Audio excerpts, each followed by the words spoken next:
जय श्री कृष्ण भक्तों, श्रीमद् भगवद गीता अध्याय 2 श्लोक 61। तानि सर्वाणि संयम्य युक्त आसीत मत्परः वसे हि यस्य इंद्रियाणि तस्य प्रज्ञा प्रतिष्ठिता। भगवान कृष्ण अर्जुन को समझा रहे हैं भगवत परायण होने, भगवान को अपने जीवन का लक्ष्य बना लेने का क्या महत्व है। भगवान कहते हैं कि जो अपनी इंद्रियों को वश में करने का प्रयत्न करता है और मेरे परायण होकर ध्यान में बैठ जाता है, मुझे ही जीवन का लक्ष्य बना लेता है, मैं भगवान का हूँ, भगवान मेरे हैं, इस प्रकार वो भगवान को पूरी तरह समर्पित हो जाता है। जिसकी इंद्रियां उसके वश में होती हैं, उसकी बुद्धि स्थिर हो जाती है, उसकी प्रज्ञा अचल प्रतिष्ठित हो जाती है। भगवान ने पहले तो अर्जुन को समझाया कि जो निराहारी रहकर प्रत्याहार का अभ्यास करके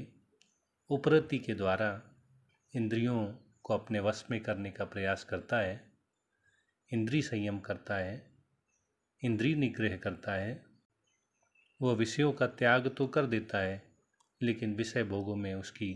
वासना, उसकी आसक्ति बनी रहती है।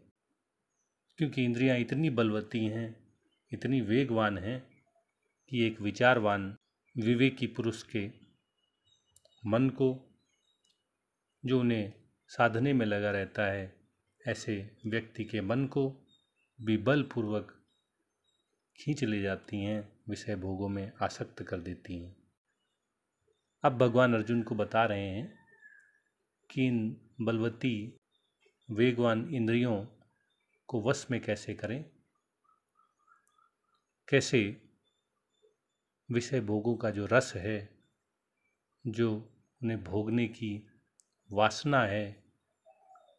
तृष्णा है, विषयों में जो सुख है, उसकी निवृत्ति का क्या उपाय है। भगवान कहते हैं कि जब कोई अपनी इंद्रियों को वश में करने का प्रयास करते हुए, इंद्रिय संयमन के प्रति सजग रहते हुए मत परायण हो जाता है, मुझ में समर्पित हो जाता है, मुझे ही जीवन का लक्ष्य बना लेता है, मैं भगवान का हूँ, भगवान मेरे हैं, भगवान हमेशा मेरे साथ रहते हैं, ये भावना जिसमें प्रबल हो जाती है, अचल हो जाती है, प्रतिष्ठित हो जाती है, ऐसे व्यक्ति की इंद्रियां उसके वश में आ जाती हैं। वह अपनी सभी इंद्रियों को भगवान के कार्यों में ही लगा देता है और इस प्रकार जब इंद्रियों को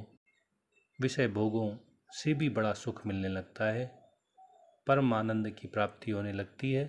तो वह स्वतः विषयों से, भोगों से विमुख हो जाती हैं। जैसे अगर किसी को गाय का दूध पीने का आनंद प्राप्त हो जाए